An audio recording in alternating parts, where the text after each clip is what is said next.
দলীয় কর্মসূচিতে গিয়ে তীব্র বিক্ষোভের মুখে পড়লেন প্রবীণ তৃণমূল সাংসদ সৌগত রায়। বৃহস্পতিবার দুপুরে নিমতা থানার দলীয় কাজে এসেছিলেন দমদমের এই সাংসদ, আর সেই খবর পেয়েই থানার সামনে জড়ো হতে শুরু করেন স্থানীয় বিজেপি কর্মীরা। দুপুরের পর কাজ শেষ করে সাংসদ যখন থানা থেকে বের হচ্ছিলেন, তখনই পরিস্থিতি একেবারে উত্তপ্ত হয়ে ওঠে। তাকে লক্ষ্য করে তীব্র স্বরে চোর চোর স্লোগান দেওয়া হয়। শুধু তাই নয়, আচমকা ভিড়ের মধ্য থেকে প্রবীণ এই নেতাকে লক্ষ্য করে ডিমও ছোড়া হয় বলে অভিযোগ উঠছে। সাংসদের নিরাপত্তা রক্ষীরা দ্রুত তাকে গাড়িতে তুলে এলাকা থেকে বের করে নিয়ে যান। আর এই ঘটনাকে কেন্দ্র করে এলাকায় ব্যাপক চাঞ্চল্য ছড়িয়েছে।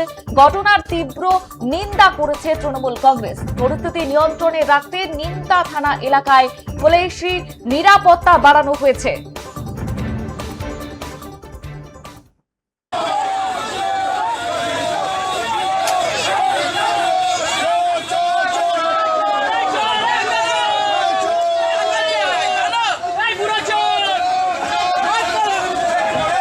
আমি থাকলে ওনাকে জুতো ছুটতাম, জুতো।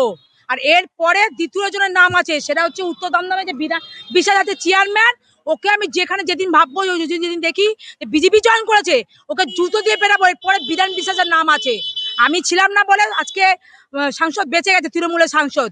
আমি থাকলে ওনাকে জুতো খুলে মারতাম ওনাকে। আমি ডিম ছোড়া হয়েছিল, এরপরে ডিম ছোড়া হবে। এ তো টেলার, আমি তো পিকচার বাকি।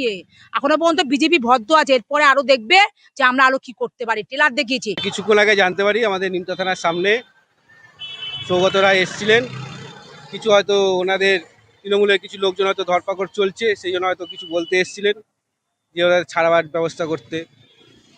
উনি যা দুর্নীতি করেছে, ওনাকে যা দেখা গেছে দুর্নীতিতে, এ তো কম আক্রোশ হয়েছে। সামান্য মাত্র ডিম ছোড়া হয়েছে। সুযোগ পেলে ওনার উপর আরো কড়া ব্যবস্থা নেওয়া যাবে। ঠিক আছে, এটা তো কিছুতে ব্যর্থ, বেকারদের চাকরিগুলো খেয়েছে। দুর্নীতির টাকা পুরো একদম কোটি কোটি টাকা ওনার কাছে, দুর্নীতির টাকা।